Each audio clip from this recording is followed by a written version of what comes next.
En essayant de faire ses adieux à son défunt père pour la dernière fois, la mère du garçon interdit l'ouverture du cercueil en présence des membres de la famille. Cependant, après le départ de tous, ce que le garçon découvre à l'intérieur du cercueil le choque. Inconformé, la famille tente de le calmer, mais malgré ses affirmations incessantes, personne ne semble l'écouter. Ce n'est que 12 ans plus tard que la vérité éclate, dévoilant une résolution à un mystère inimaginable. Cette histoire est basée sur des faits réels, bien que les noms des personnages et des lieux aient été modifiés pour préserver l'identité des auteurs. Si vous appréciez ce type de contenu, abonnez-vous à notre chaîne. Merci. Pierre était dévasté, les yeux fixés sur le cercueil entouré de bougies qui occupait le centre de la salle de sa résidence. L'atmosphère était chargée de tristesse alors que des gens arrivaient pour présenter leurs condoléances à la famille désolée.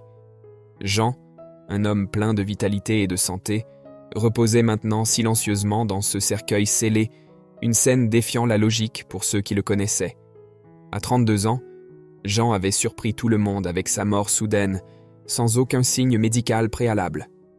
Le diagnostic, une cruelle crise cardiaque, laissait tout le monde perplexe. L'ambiance de la maison était imprégnée d'incertitude sur la vie et de l'éphémérité de l'existence. Alors qu'il observait le cercueil, Pierre, avec son visage préoccupé, réfléchissait à la dernière fois qu'il avait vu son père. Ce matin fatidique, avant d'aller à l'école, ils avaient échangé des étreintes qui résonnaient maintenant comme des souvenirs précieux. Quelques heures plus tard, la grand-mère était arrivée, apportant avec elle la confrontation avec la nouvelle dévastatrice qui changerait la vie de Pierre pour toujours. Le poids du silence était brisé uniquement par les murmures de condoléances des personnes présentes, résonnant comme une bande sonore sombre. La vie, souvent imprévisible et cruelle, montrait son visage le plus sombre en ce moment de séparation. Au milieu de la foule, Pierre se retrouva entouré de visages inconnus, capable d'identifier seulement la présence de sa grand-mère, maintenue dans un silence prolongé, et de sa tante, figure rarement vue. Parmi la foule, des individus vêtus de noir pleuraient à proximité du cercueil, partageant un réconfort mutuel, tandis que le jeune observait silencieusement les événements autour de lui. Bien qu'il soit plongé dans sa propre tristesse, le garçon remarqua l'absence de quelqu'un s'approchant pour s'enquérir de ses sentiments. Dans un moment de vulnérabilité, il s'approcha de sa mère et chuchota « Maman, je veux donner un baiser à papa. » La réponse, cependant, fut désolante. « Non, mon fils, ce n'est pas possible. Le cercueil est fermé. » La frustration s'empara du garçon qui se mit à pleurer bruyamment face au refus de sa mère. Le poids de l'adieu non réalisé l'angoissait, devenant évident dans ses larmes et ses sanglots.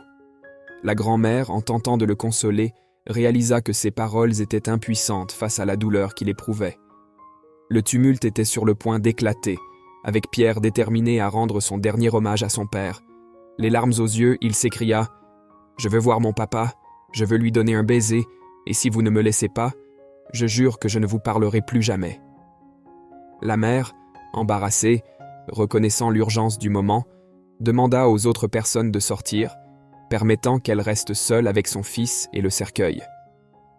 Le silence s'empara de l'atmosphère pendant que la mère ouvrait le cercueil, révélant le visage serein du père. Le garçon, ému par un mélange écrasant d'émotions, fut horrifié en se confrontant à l'image posthume de son père. Un cri anguissant jaillit de la gorge de Pierre, provoquant un tumulte parmi les présents qui prirent rapidement conscience de la situation. « Ce n'est pas mon papa! Où est mon papa ?» Les spectateurs, surpris et appréhensifs, réalisèrent la confusion qui s'était installée avec les cris du garçon. La mère, agissant rapidement, referma le cercueil brusquement, empêchant les gens de s'approcher. Pierre, livré à la douleur incontrôlable et à la confusion inconsolable, persistait dans ses cris. Face à l'agonie de son fils, la mère ne vit d'autre alternative que d'administrer un calmant pour apaiser les esprits. Les regards compatissants des témoins reflétaient la compréhension que le petit de 8 ans traversait une expérience dévastatrice. La vie quotidienne de Pierre était intrinsèquement liée à la présence de son père, tandis que la mère s'absentait pour travailler. Maintenant, il se trouvait dans un état de nervosité et de confusion, incapable de trouver du réconfort et ne parvenant à se reposer qu'avec l'aide d'un sédatif. La mère, accompagnée de la grand-mère, guida le garçon jusqu'à sa chambre, cherchant à offrir un refuge temporaire au milieu de la tourmente émotionnelle. La décision d'administrer le calmant reflétait la tentative d'atténuer la souffrance de Pierre, même si temporairement, tandis que le poids de la perte continuait à résonner dans toute la maison. 2 ans s'étaient écoulés depuis ce jour fatidique, et Pierre, contemplant la ville depuis son balcon avec un verre de vin à la main, plongea dans les souvenirs de son père bien-aimé. Le pire jour de sa vie résonnait dans son esprit, ramenant la tempête de sentiments qui l'avait assailli à ce moment-là. Le doute qui habitait son esprit depuis des années se concrétisait enfin. Cet homme n'était pas mon père. Les yeux étaient différents, la couleur des cheveux, la bouche, c'est impossible. La quête de réponse persista, et le lendemain matin, le test ADN tant attendu arriva chez lui. Avec anxiété, il ouvrit la lettre qui révélerait la vérité. Le résultat, imprimé en rouge, était catégorique, négatif. L'homme dans le cercueil n'était pas son père. Partageant la nouvelle avec sa grand-mère, celle-ci informa les autres membres de la famille. L'incrédulité s'installa. Comment cela pouvait-il arriver? Des doutes surgirent sur la possibilité d'une erreur hospitalière ou même d'un plan orchestré. Les membres de la famille se réunirent chez Pierre, le questionnant sur le manque de communication concernant le test. « Comment tu n'as jamais dit ça, Pierre? C'est de ta famille dont il s'agit. » La culpabilité pesait sur lui, accusé d'avoir agi sans le consentement des autres. La réponse de Pierre fut ferme. « Ne venez pas me blâmer maintenant. Depuis les funérailles de mon père, je les avais avertis à ce sujet. J'ai toujours prévenu, pendant des années. Mais vous m'avez toujours réduit au silence. » Gênés, les membres de la famille s'excusèrent de ne pas avoir perçu sa détresse et d'avoir agi précipitamment. La conversation se tourna vers la mère de Pierre, une figure qui s'était éloignée du jeune homme lorsqu'elle avait entamé une relation avec le frère de son défunt père, un homme pratiquement inconnu de lui. Des critiques surgirent, lançant des insinuations sur la nature suspecte de la relation, surtout parce qu'elle avait commencé quelques mois seulement après la mort de Jean. Dans ce tableau d'intrigue familiale, Pierre partagea la révélation d'avoir reçu une lettre anonyme il y a quelque temps. Le contenu de la lettre s'excusait d'avoir prétendument ruiné sa vie. C'était difficile à définir, car il n'y avait pas de cohérence et beaucoup des phrases écrites semblaient émaner de l'esprit d'une personne fragmentée.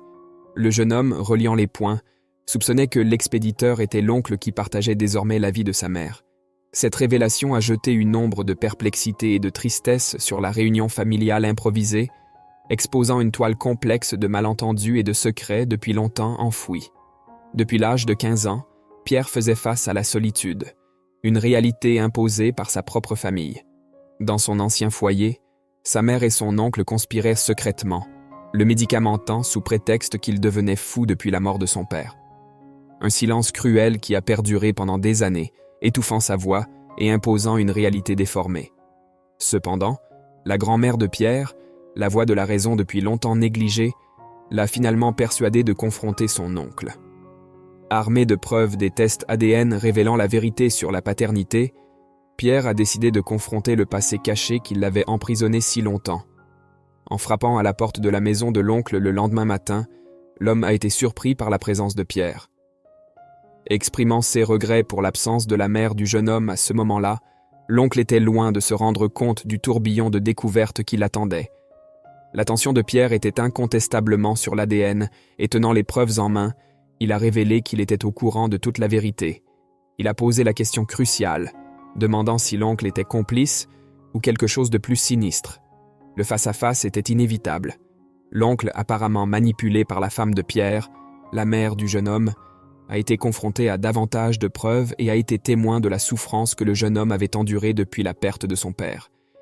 Ému, il s'est sincèrement excusé, reconnaissant la douleur causée. Cependant, Pierre, gardant son sang-froid, a exprimé sa gratitude pour la révélation contenue dans la lettre et a demandé de l'aide pour retrouver son père, qu'il cherchait réellement à pardonner. Dans un geste surprenant, l'oncle a admis que la mère de Pierre était impliquée dans les manigances. De plus, il a révélé qu'elle recevait régulièrement de l'argent d'un compte à Hawaï, provenant d'une compagnie d'assurance. L'intrigue compliquée, autrefois cachée dans l'ombre, émergeait maintenant devant les yeux de Pierre. La demande d'aide devenait une quête non seulement pour le pardon, mais aussi pour la véritable réconciliation avec le passé et, qui sait, Une chance de retrouver son père et de comprendre les raisons derrière une trahison familiale si dévastatrice. Pierre plongea dans une enquête qui confirmait ses craintes. Son père avait été souscrit à une assurance coûteuse 3 mois avant sa mystérieuse mort. Se remémorant la lettre anonyme, il décida d'approfondir sa recherche d'informations. En analysant l'écriture de son oncle, il réalisa quelque chose de choquant. La lettre n'était pas de son oncle, mais de son propre père. La surprise ne s'arrêta pas là. Avec l'aide d'un professionnel, il découvrit que la lettre avait été envoyée d'un sanatorium mental. Déterminé, Pierre se rendit au sanatorium et, à son arrivée, se trouva face à un homme maigre aux facultés mentales altérées. C'était son père. Une vague d'émotions submergea Pierre qui se prosterna aux pieds de l'homme en fauteuil roulant. Après des heures de conversation, le père, affaibli, commença à retrouver une partie de son histoire. La vérité était stupéfiante. Le père révéla que sa femme avait tenté de mettre fin à sa vie pour obtenir l'argent de l'assurance. Cependant, au lieu de réaliser son intention, elle le blessa gravement à la tête, entraînant la perte de nombreuses capacités mentales et motrices. Face à la difficulté de communication de l'homme, elle simula sa mort et l'abandonna dans une clinique avec une fausse identité, dans le but de percevoir l'argent de l'assurance vie. Pierre, les larmes aux yeux, pleura le terrible destin de son père et nourrit une flamme de vengeance. Armé de ces preuves, il dénonça sa mère aux autorités, entraînant son arrestation immédiate. Elle avoua qu'avec l'incapacité de Jean de s'exprimer, il était facile de le maintenir interné dans la clinique, mais elle ne sait toujours pas comment il a réussi à envoyer la lettre à Pierre. En collusion avec un ami médecin, ils avaient substitué le corps du père de Pierre par un cadavre non identifié. La révélation déclencha une série d'événements qui démantelèrent les mensonges et les secrets depuis longtemps gardés, laissant derrière eux une famille marquée par la trahison et la quête de la vérité. Même face à la ressemblance frappante, Pierre reconnut immédiatement que l'homme étrange allongé dans le cercueil n'était pas son père. Actuellement, père et fils s'efforcent de rattraper le temps perdu, bénéficiant du soutien de toute la famille. Peu à peu, Jean se remet, surmontant les obstacles de ses limitations. Unis par le lien familial restauré, père et fils se lancent ensemble dans un voyage de reconstruction, laissant derrière eux les ombres du passé et embrassant un avenir rempli de réconciliation et d'amour.